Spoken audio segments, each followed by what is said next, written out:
Hello and welcome to this afternoon's Teacher Wellbeing session with Anna Freud Centre. I'm TES Senior Editor Simon Locke. It's an absolute privilege to be involved with today's event, to introduce Vicky and Manisha. I'm working with Beyond team on this project. It's amazing to see 1,400 schools signed up for the day's events, and to see such a focus on student and staff mental health is really inspiring as well. So just before I hand over, I wanted to give a little bit of background as to why TES are involved today. You've probably seen our logo in a few places throughout the day. It's basically TES Teacher Wellbeing is embedded in pretty much everything we do, whether it's helping staff find resources to make lesson planning that bit easier on a Sunday night, or sharing the latest information through the magazine, or giving leaders the tools to sort of support their staff and make their lives easier. It's everything we do is designed to make teachers' lives easier and reduce workload. So teaming up with Beyond and joining the session today was pretty much a no-brainer. It felt really important to us. So thank you to Beyond for having us. So to try and get a better sense of what school staff are going through, we run a regular wellbeing report. It uses questions from our staff survey tool, Staff Pulse, and the idea is that we can sort of spot trends and anything that we should be concerned about in terms of staff wellbeing, and we're able to flag those to schools and hopefully help leaders better support their workforce. The latest report was published just last month. It's available. You can download it, tes.com/staff-wellbeing-report. I think we're going to send a link out in a follow-up email anyway, but you can have a look at that. Obviously, it comes off the back of quite a difficult period for the education sector. Staff over the last 2 years have obviously put in an absolutely heroic effort looking after their students' mental health and their communities, but it's clear from the report that in many cases this has come at the expense of their own mental health. According to the report, 67% of UK teachers say their workload is unmanageable at the moment. Less than 40% feel confident performing their role, and only 18% find work fun. These are huge numbers. We surveyed about 4,000 teachers and school staff, and they're obviously having their well-being impacted during their time at work. So, if you read through these figures and they resonate with you, perhaps the report might make a useful conversation starter with a line manager. If that doesn't feel like a viable option, it's probably worth flagging that education support provide mental health support through a 24-hour helpline for education staff. So if you feel like this is something that is really affecting you, educationsupport.org.uk is a great place to go for that. Hopefully today's session will act as a bit of a starting point. Vicky and Manisha will offer some ideas, perhaps answer some of your questions. TES have worked with the Anna Freud Centre for a long time. You'll find their resources on our site. We've done interviews and lots of content with them.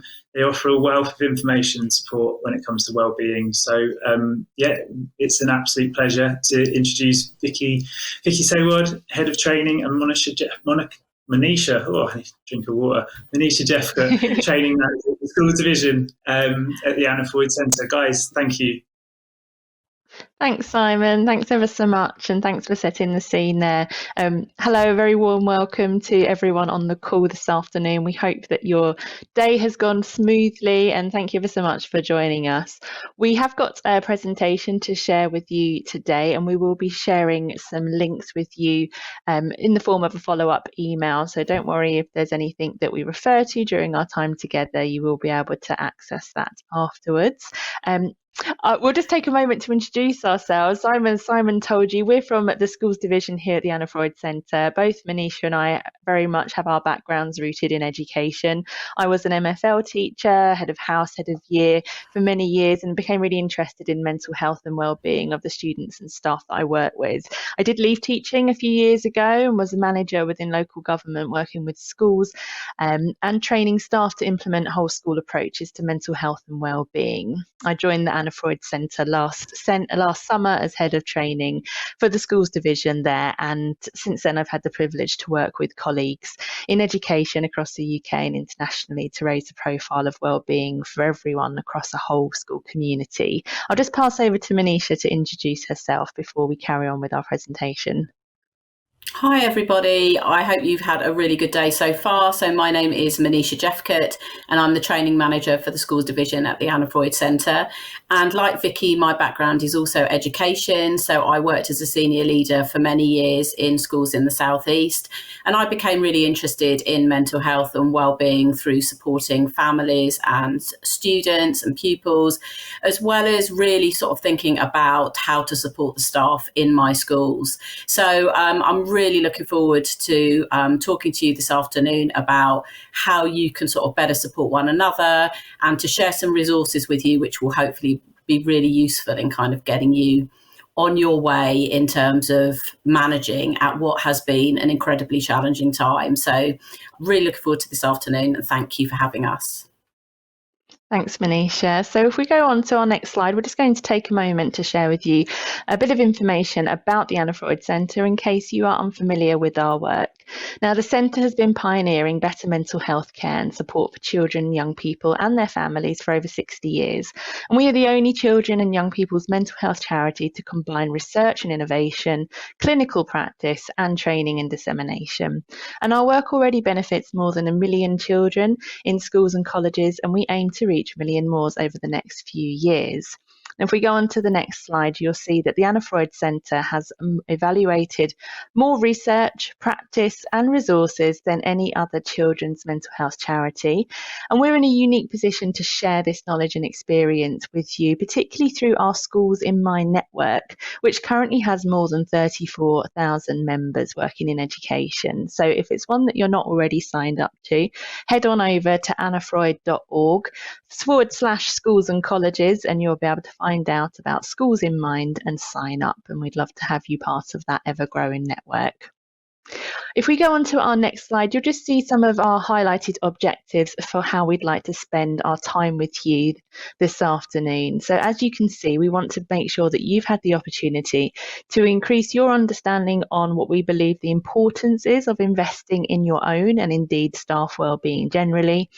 Learn about the CARE mnemonic in relation to staff wellbeing. And we'll tell you more about those 4 letters shortly. We want you to be aware of practical strategies that can support you and your colleagues at a universal, specialist and targeted level, and to develop your knowledge of resources that are available to you to support you. Now, we will be sharing information ideas with you, and we're very aware that how you may choose to benefit from that will depend on perhaps your role and your position within school. If you are a leader at any level, then there may be things that you have the authority to change or lead on. And if you're not in a position of leadership, we want to empower you to have the conversations with your colleagues, including SLT, so to bring such wellbeing matters to the attention and explore staff support options moving forwards. Now, if we move on to our next slide, we just want to take a moment because we know that talking frankly and openly about mental health and our own well-being can be challenging, and we can all be surprised from time to time on how these discussions can make us feel. So please do take out time if you need to take care of your own needs whilst we talk about this. And thank you in advance for not sharing any specific details in any of the chat options or anything like that. If I keep this a safe virtual space and respecting and valuing difference and diversity in all its forms, in line with our anti-discrimination statement that you can find on the Anna Freud website. Okay, I'm going to hand over to Manisha now, who's going to start by kicking things off, thinking about staff wellbeing and why it's so important and why we're here today. Thank you, Emmanuel. If you can move to the next slide, please. So just to think then about what is staff wellbeing and why is it important? And I think, Simon sort of touched on this really, that wellbeing is all about our holistic health, and that includes our physical and our emotional sort of environments. And I think it's fair to say that we know that when we have really good levels of wellbeing, we feel that our life is in balance and we can cope really well. I remember when I was in the school, you feel really motivated when your well-being is good and engaged, and actually it increases your resilience. You're able to deal much more effectively with any of those sort of daily troubles that might come your way. And it's that ability to sort of bounce back and really sort of, remain balanced. And I really like that sort of focus on thinking about balance. And whilst we all love those experiences which make us feel wonderful and excited and happy, what we're really sort of striving for is to have that balance. And I think, having good well-being means that we have a good balance. And I think, it's really important, as Simon said, that education staff right now are juggling a multitude of different tasks and demands. And it's really important that everyone is given the right emotional and practical support so that you can then, in turn, support your pupils. We know that if your well-being is good, you're in a much better place to be able to do that.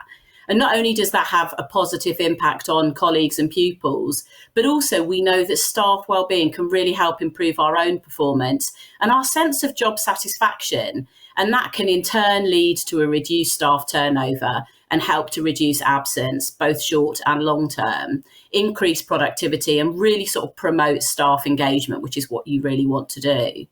And I think, just referencing the report that Simon talked about from the TES about wellbeing, it currently really does paint a picture of a profession that's reeling from the shock of the pandemic. And I've been working in terms of training school staff right through the pandemic and lockdown. And I think that, this is really sort of where we find ourselves. We're not out of it yet. And I think schools' unwavering commitment to really provide education in those really challenging circumstances is evident, but it's really taken a heavy toll. And I think, before the pandemic, we knew that teaching was tough and that staff and education professionals really had a high sort of rate of work-related stress, depression, and also anxiety. And I think, the repercussions of all of this can be really wide-ranging on retention, supporting one another, and your own well-being as well as students' performance. But I think, it's not sort of insurmountable. And I think by providing the right support, training and knowledge, and that your voices are really heard and understood, leaders really do have an opportunity right now to inspire a dramatic shift in staff wellbeing and to really make sure that your communities are thriving. So if we can move to the next slide, please, Emmanuel. Thank you. So school leaders know that evidence is available to us, which really supports embedding a whole school approach to mental health and wellbeing. And we'd really like to sort of reference that in terms of our 5 steps approach, which is available on our website. So please do have a look at it. There's some really excellent ideas of a framework that you can use to really promote this approach. And it includes a really vital step in there about staff wellbeing, which could be the first step. And sometimes it's really difficult to prioritise that when we know that staff are firefighting and really trying to manage the challenges of daily life, particularly right now. So as I say, we know that there have been pressure points within the academic year that have been particularly challenging for ourselves and our colleagues. And, we know that through the last 2 years, there's been sort of constant pressure points as you kind of cope with the pandemic. So I think, we really sort of want to think about looking after staff wellbeing and that real kind of analogy that you can't pour from an empty cup. You can't support one another and your students if you're running on empty. Next slide, please. So as I said already, I've referenced about to help provide support, we genuinely want to sort of offer some practical and workable strategies that can be implemented by senior staff in any school or college. And we've developed the mnemonic CARE, which stands for being curious, being approachable, referring when you need to, and showing empathy. And it's interesting because this was first developed to really support student wellbeing, but members of staff have shared with us during training sessions that these principles are just as important and can be applied equally when it comes to staff wellbeing. So we want to just talk to you about how we can use these 4 CARE principles to support staff wellbeing better.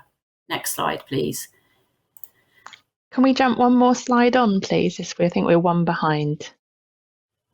Oh, okay. Thank you. Perfect. Thank you. Thank you. Thank you so much. So the first is C. So this is about being curious.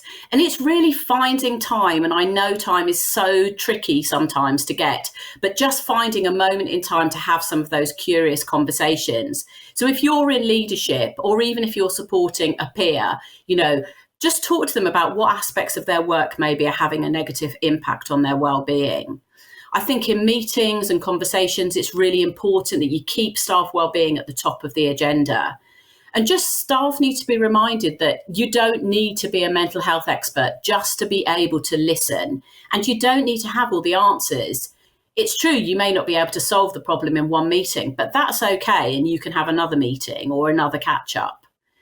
So I think sort of really trying to notice any changes in behaviour, attitude or mood, and just really recognising that no change is too small. So asking those questions when you notice those things, can you really help them to explore their feelings and sort of question and clarify if you need to?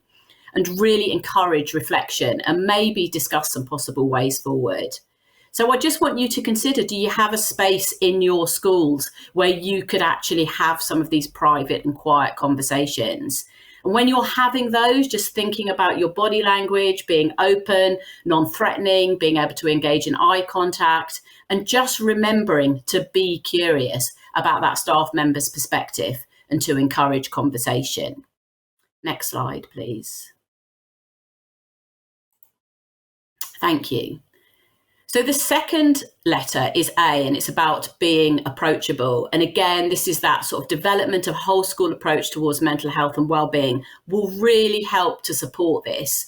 And the Anna Freud Centre offers the 5 steps framework, which again, we will send a link later on for you to have a look at. And it will really help you as schools and individuals as well as leaders to develop a whole school approach.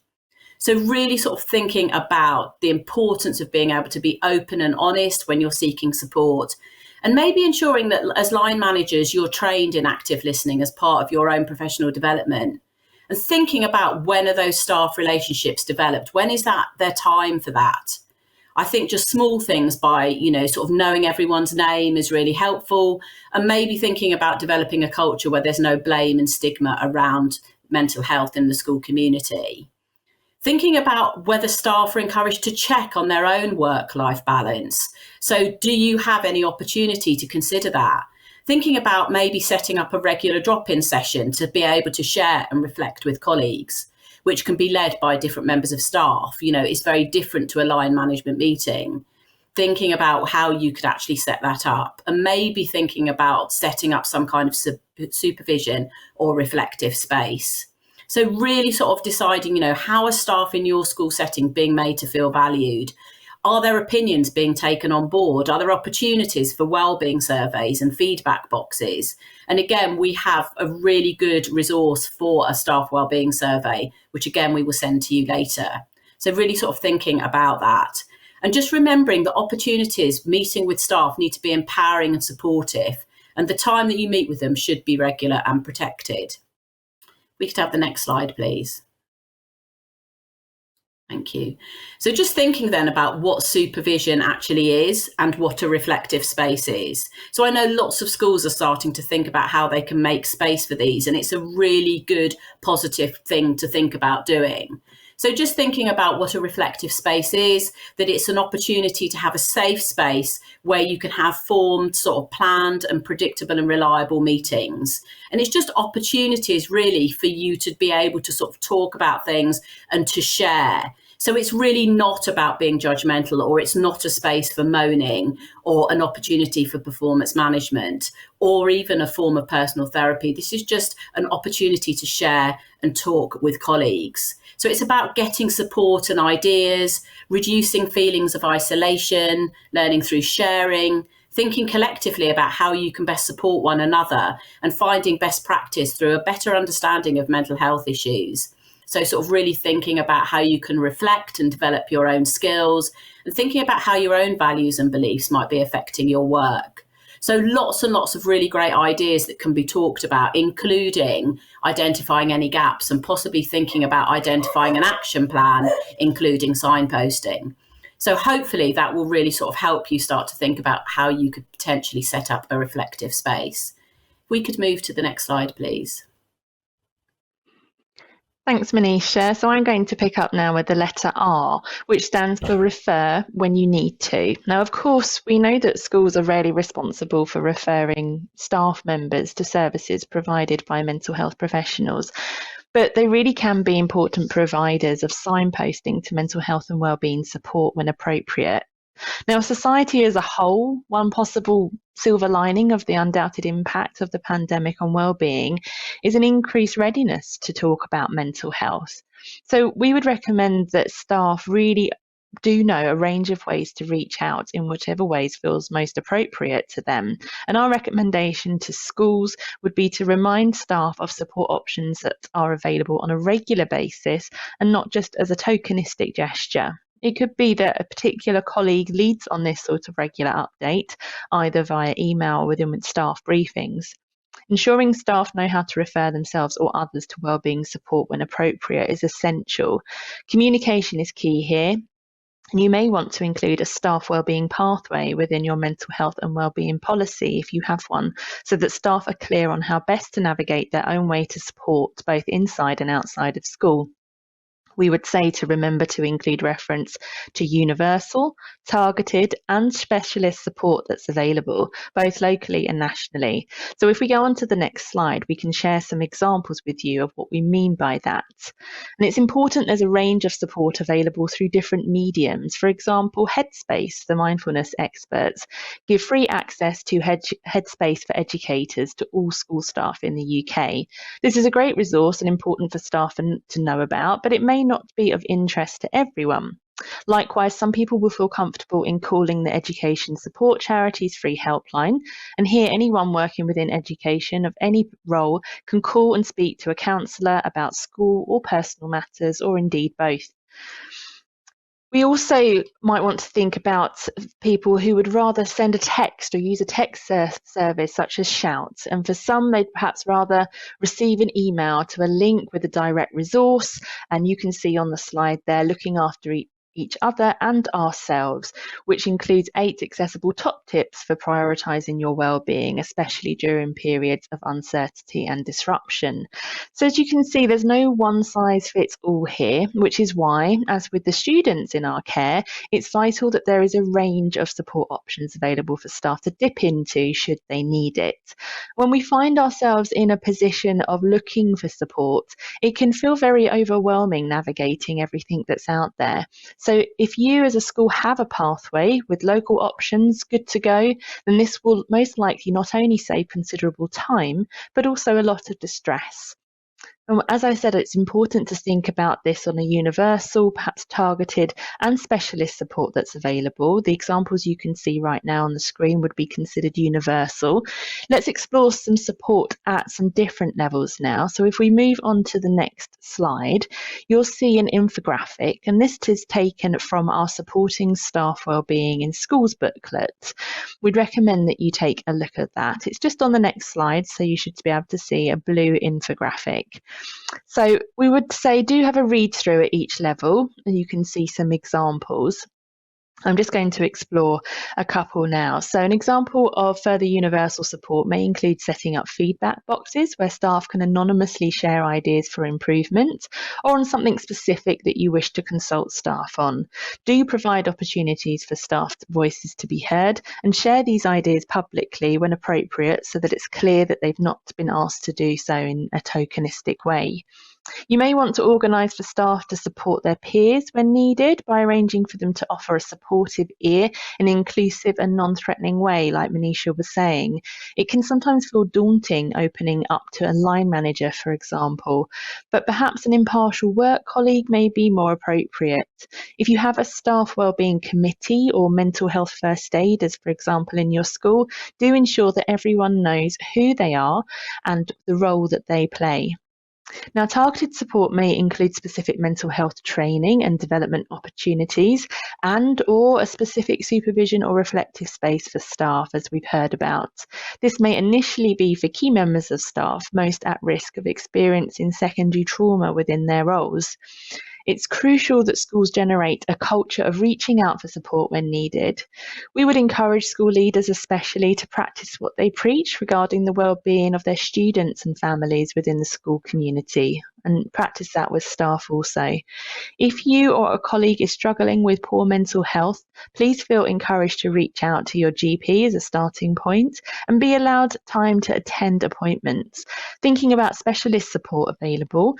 If your school has counselling or talking therapies available through your local authority, for example, or an arrangement, for example, with your multi-academy trust, then it's really important that colleagues know about these options, they're aware of them, and that they can access any employee assistance programs if required. If we move on to our next slide, we will have a look at our final letter of our mnemonic, and that's E, and E stands for showing empathy. Now, a school leader or colleague showing empathy can be incredibly reassuring for someone struggling with their well-being. Empathy is not just about being kind or agreeing, it's also about allowing different viewpoints to be shared and opening up opportunities for things to be different. It's helpful to acknowledge current difficulties, and this can be really validating for someone's experiences, making that person feel empowered to face challenges as well. Now, I want to share some research with you. According to research from the Making Caring Common project, and that was at Harvard Graduate School of Education, they found there were 5 key steps for schools to follow in developing an empathetic school environment, within which the benefits range from increased staff retention, student attainment, and overall better well-being across the whole school community. So as you can see from the slide, the first was to model empathy. If you find yourself frustrated with a colleague, with a student, a parent, or a carer, pause, take a deep breath, and try to see the situation from their perspective before responding. The second was to teach what empathy is to children and young people by clearly explaining that empathy means understanding and caring about another person's feelings and taking action to help. It's important to stress that noticing and having empathy for people beyond immediate friends is just as important, including those whose voices may not always have been heard. Do share examples on how to act on empathy, such as helping, showing kindness, and even simply listening. The third step is to practice. Create opportunities to practice taking another's perspective and imagining what others are thinking. So in doing this, we can challenge stereotypes and unconscious bias through recreating role plays or scenarios based, and during staff meetings or training opportunities, you may have the opportunity to do this. The fourth step is to set clear ethical expectations as a school community. We would recommend that you are clear that you expect students and staff to care about one another, not just popping something on the school website or on a school notice board. We want to hear people talking about caring about one another, modelling it, praising it, and holding each other accountable to it. Now, finally, step 5 is to make school culture and climate a priority by collecting data from staff about whether they feel safe, respected, and cared about at school, as Manisha spoke about earlier, through the form of a staff survey could be really useful. We would suggest that you take the time to examine the data and make efforts to address problem areas identified. But to avoid overemphasizing comparative evaluation, that idea of getting ahead by beating others or other pressures that can erode trust and undermine empathy. It's so important to remember that happy, healthy, and resilient children and young people benefit in so many ways from having happy, healthy, and resilient adults around them. So it's paramount that we model supportive and empathetic practices amongst staff, as well as what we expect with students. And I'd like to share one further idea with you, if I may, on building this sort of ethos amongst school staff. So if we go on to our next slide, please, Emmanuel. As school staff, if we are told that it is okay not to be okay, and that if we do need support, our colleagues, indeed our employer, has invested in us knowing where we can turn, then this can be incredibly reassuring and can strengthen our relationships with those who we see and work with potentially every day. Now, according to some research from 2019 from Moen, social scaffolding describes how we best support each other and be through relationships, and it's really relationships, it's the key word here, particularly as you will have all had to do undoubtedly over the last couple of years. Now, this applies to every one of us, all ages, children, school staff, parents, carers, wider stakeholders, in fact, everyone across the whole school community. And in organisations like schools and colleges, this means relationships horizontally from peer to peer, amongst how staff support each other, and vertically, meaning up and down the organisation, including relationships with SLT and school governors, for example. Now, I quite like this term social scaffolding because the emphasis is put on interaction and relationships. According to the research which stems from social science and healthcare, social scaffolding as a concept has its value in improving engagement and helping build resilience. And the power of relationships has been proven to build resilience, and in doing so, even support overcoming trauma. So the impact of this is not to be underestimated. In our world of instant gratification, relationships, in contrast, take time to build through trust and respect. But once you're at that point, that's where you reap the rewards amongst a highly valued and resilient workforce, which, as we know, will not only benefit ourselves as individuals, but we will have a positive ripple effect on all of those within your school community, especially the children and young people you serve. So I'm going to pass back to Manisha now at this point to round off our presentation with some ideas on thoughts, particularly our thoughts and some self-care tips. Thank you, Vicky. So if we can have the next slide, please, which tells us that we're going to be just thinking about pride, enjoyment and relationships. And if we can move on to the next slide, please, Emmanuel, thank you. So I think this is really, really sort of interesting to think about our thoughts. So we know that our thoughts and our feelings, they are, a really sort of powerful reaction to our environment. Our feelings are linked to our thoughts and to our behaviours and our ability to communicate with one another. And it's often used as an indication of how safe we feel in our environment.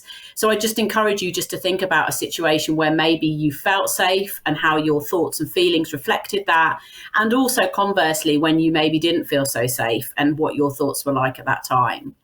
So thinking about, that we develop patterns for dealing with our feelings, which can get us stuck in certain thoughts and behaviours, and we can catastrophize, we can overthink things.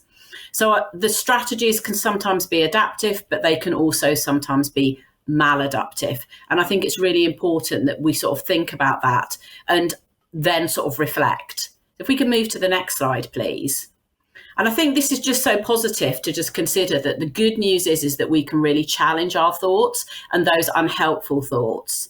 And we can find positive coping strategies that are going to really help with those unhelpful thoughts.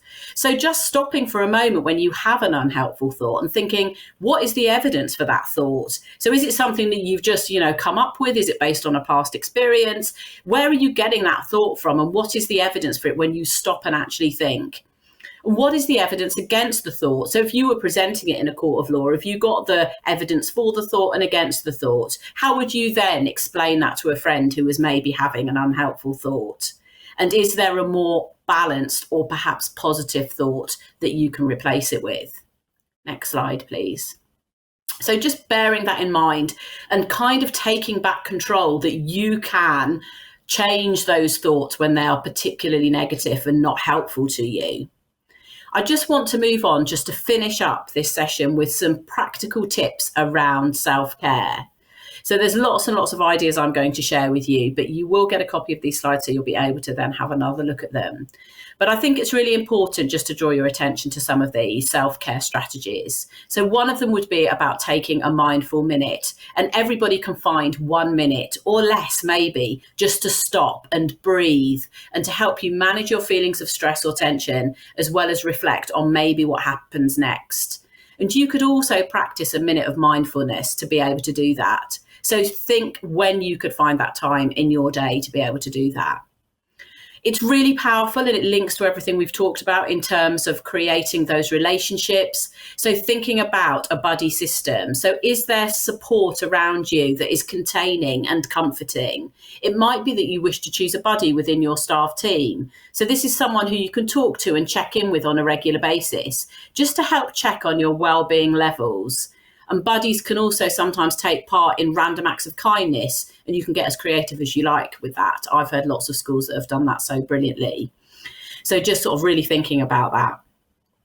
Being able to debrief and detach, and this links directly to what I was saying about having those reflective spaces and opportunities to talk to colleagues. So before the end of your school day or week, think about maybe talking to somebody so that you can really park everything before you then have your weekend, or you maybe go home for the evening, so that you're really able to kind of separate your work and home life.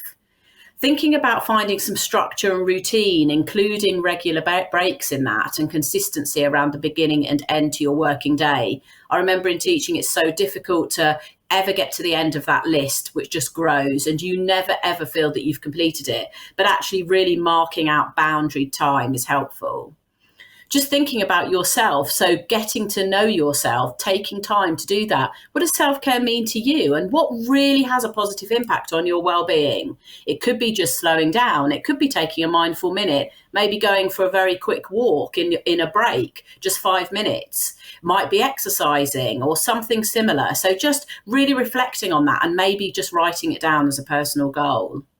And I think then sort of actually taking action, so really committing the time to being able to do that, however small an amount of time, it is going to really help you, and it will help your mental and emotional well-being. And often if you can find something that's equally good for your physical well-being, then it's like a double whammy win.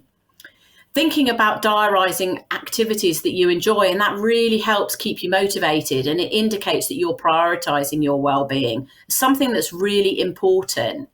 And again, I know this is a really difficult thing to do, but actually it's okay to say no at times. So really knowing your own personal limits and having the ability to say no when it's necessary, just to protect your own well-being. And it will really help you have a better balance and enable you to take better care of others. Being able to access additional support if and when needed, so knowing where that signposting is. Thinking about organisations like the Education Support Partnership is such a great organisation to connect with in terms of being able to get some additional support if you are struggling. Talking to someone that can help you and someone that you trust to help manage those challenging situations.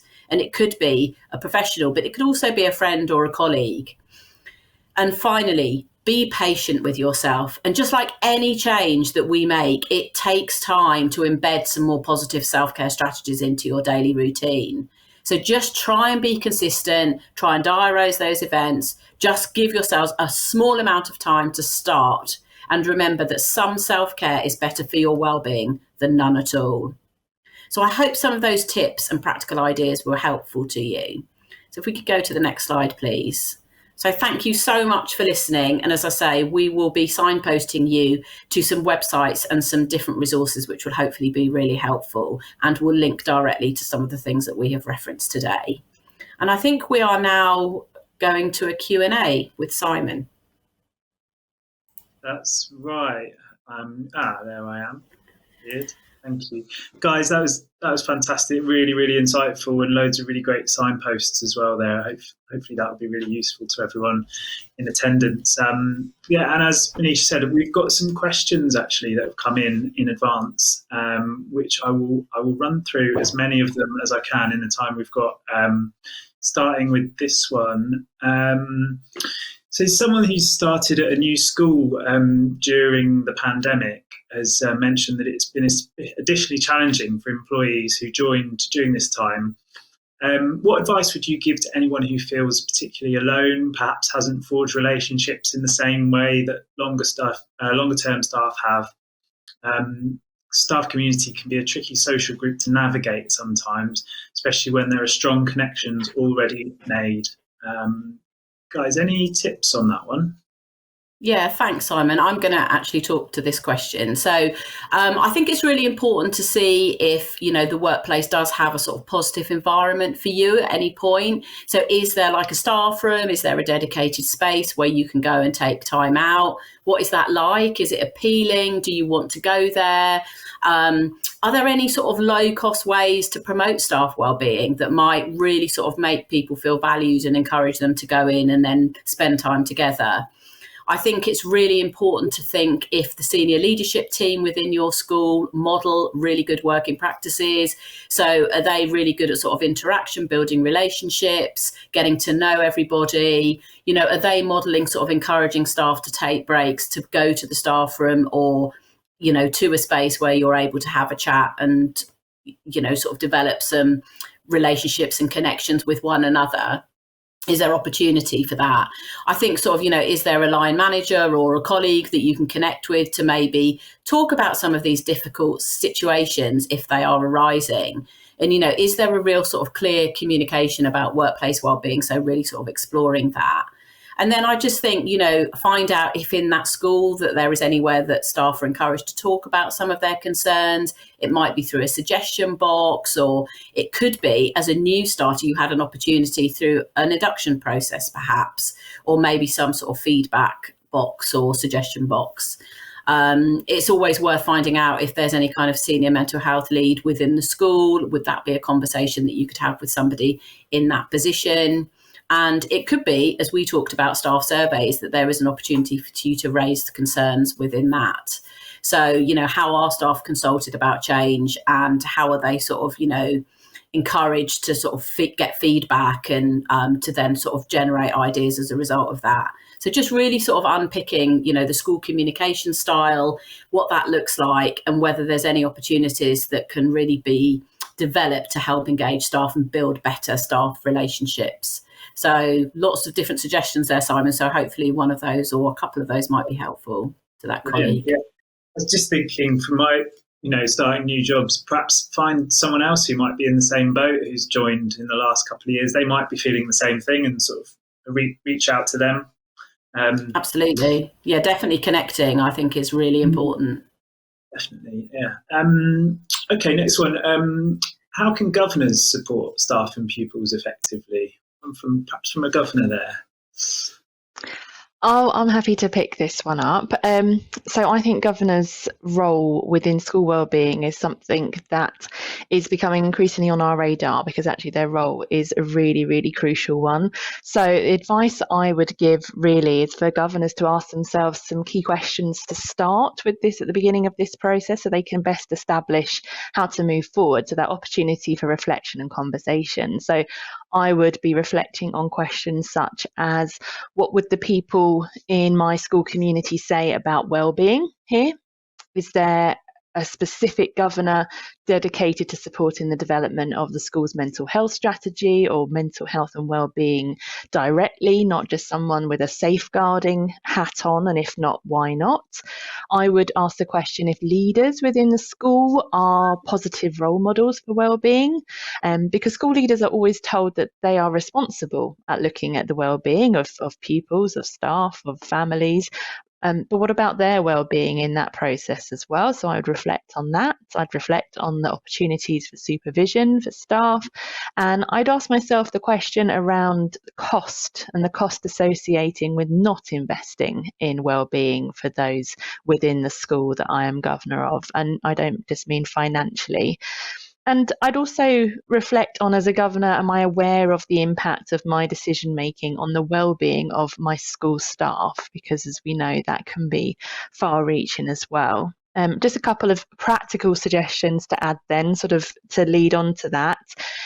Invite check-ins, have open conversations, really be that school's critical friend, make major contribution to the leadership of the school, and particularly its successes around well-being, by ensuring that actually governors' meetings include that well-being lens every time. Understanding the relationship between the head and the governors is one that seesaws between challenge and support, but actually as a governor, you really are in a position to be the head's greatest asset. So use that power for good to benefit everyone, and everyone's well-being would be our advice on that. Great stuff. Okay, the next one plays into one of those stats I mentioned earlier from the staff wellbeing report. So what can teachers and leaders realistically do to reduce workload to improve teacher wellbeing? Any tips on that one? I think I'm going to jump in again, if that's okay. It's something I'm really passionate about. We know that the current workload for many, many school staff is just not tenable. There's some things that we simply have to stop doing. And that's quite an uncomfortable thing to sort of acknowledge. It doesn't mean that some of the things we do are not good or worthwhile or effective, but we have to learn to prioritise and have the confidence to say, actually, we're not going to do X, Y, or Z right now or this year. It doesn't mean that we're not going to come back to it at some point, but actually we just can't commit to that right now. And given the last couple of years that you have all experienced within education, I'm sure there's things that you can imagine that come to mind when we sort of say that. So much is dictated by the culture of a particular school when it comes to workload. And although we rely on SLT to lead this, it really can start on an individual basis as well, with some small things like some of the self-care tips that Manisha said earlier, taking 5 minutes at lunchtime to get outside, take some fresh air, that marking, that email responding, that planning will still be there later. But the difference is that you will have had a moment to breathe, a moment to de-stress perhaps, or to calm, and you'll be so much more efficient at completing those tasks when you come back to them as well. Because we know that small things really do add up, and step by step can contribute to changing the culture of a whole setting as well, but also on an individual basis. And often that culture has been there within a school for perhaps years and years through nobody's fault. It's just how it's been formed. So those small steps really do add up over time. Brilliant stuff. Thank you. The next one is about how you go about setting boundaries with work to preserve well-being. So I'm assuming sort of ring fencing your time, making sure it doesn't sort of run into the evenings. Have you got any strategies for that one? Yeah, so I'm going to take this question. I'm just going to give some practical suggestions of things you can do, and it could be things that you've already thought of, or it could be some things that you haven't thought of, and some of them might be really simple. But actually, sometimes starting simple and putting those things, as I say, diarising time, or just, making a note of that is actually really helpful. So I think sort of, really practically, maybe just putting an alarm on your phone to help reminding you sort of to set boundaries, time to stop marking, time to actually go home from school, maybe time to switch off. I think that's actually really helpful. I think maybe sort of setting up a 15-minute clutter buster. So there are so many little tasks that stack up. So setting a timer and tackling them just for 15 minutes each day. So ring fencing that time, and then you can focus on other things. And if you do that on a daily basis, then you will start to sort of see some progress through some of those things. I think it's really important that as school staff, you take back your mornings and weekends. So where possible, get as much planning done the day before so that you know what you're going to be doing first thing the next day, so that you can then sort of approach your mornings, including Monday, a bit calmer. And I think, finding some quiet time, and this sort of links to some of those self-care strategies that I talked about. So sometimes it's really hard to think, let alone recharge, when you don't have some quiet time. So is there an opportunity, even just for a few minutes, for you to create a boundary where you can have a little bit of small sort of quiet time alone? I think sort of, using the sort of win-win approach. So if a colleague says to you, do you have a minute to talk about something, and you're focused on doing something else, actually sort of responding with, I'd really like to talk to you, but I can speak to you at 10 o'clock when I'm on a break, or at 4 o'clock when I finish teaching. So, really sort of, I know I was really terrible at this. So I think it's a really good thing to really sort of try and embed as part of your practice and your sort of daily routine. I think lists are sometimes really helpful. And I think, so just really sort of think about when you can actually start to prioritize things on your list, things that you have to do, maybe rank them by importance so that you're not sort of focusing on everything at once, because that can be really, really overwhelming. And I just think, sort of fixing boundaries around things like marking. So again, giving yourself a block of time, sticking to that time, and then not working beyond that. And just sort of, putting in those email boundaries, as Vicky mentioned earlier. I think that's also really important. And just having some clocking off time. So I think it's so difficult sometimes in teaching to actually say, I'm going to stop now, because you never run out of things to do.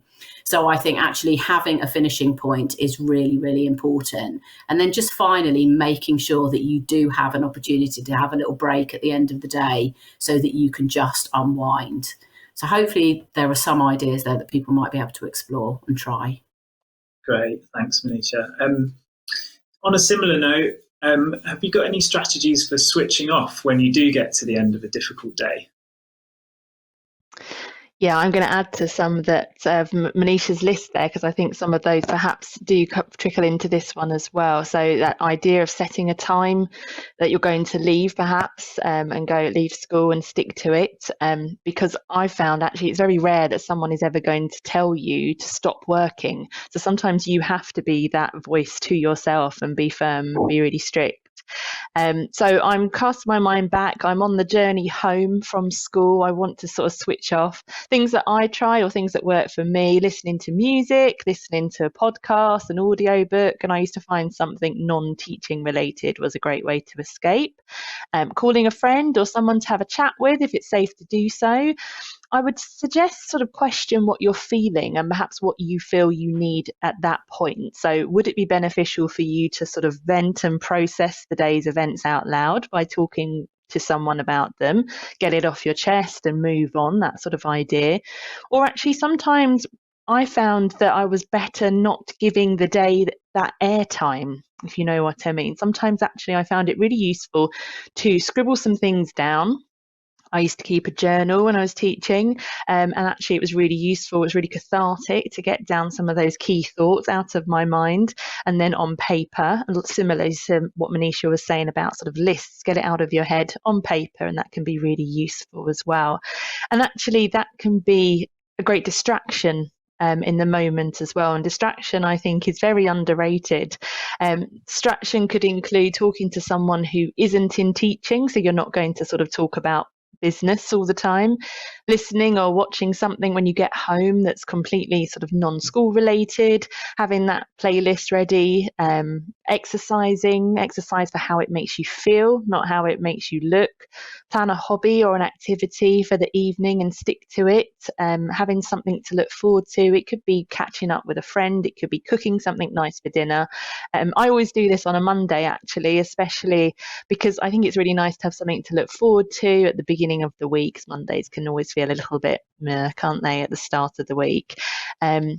And actually, I think one of the biggest strategies I would say is to try and keep that perspective. Staff sort of have started to say to us more and more when we're doing training with school staff that there is this sense of comparison, and that sometimes it's really difficult to get away from that and feel like you can give yourself permission to stop working. And sharing best practice, for example, is arguably a fantastic way of being able to share experiences and ideas amongst colleagues. But it doesn't always give us the full picture, and we can sometimes feel quite compared or scrutinized by that. So I would say try not to compare yourself when you're sitting there, perhaps in a meeting at the end of the day.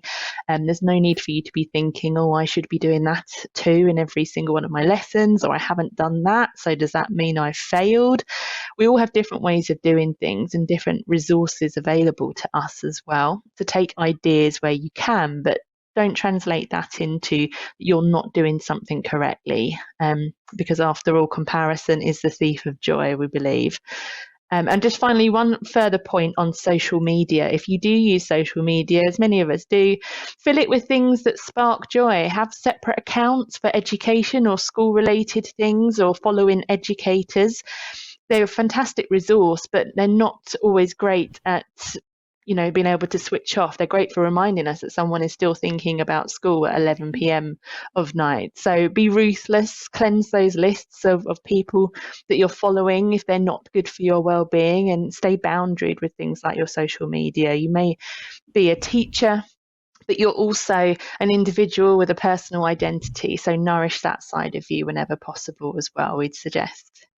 I hope that's helpful. Very helpful, yeah. I know Twitter isn't always the most sort of healthy place to spend time. Can be a great resource, that's true.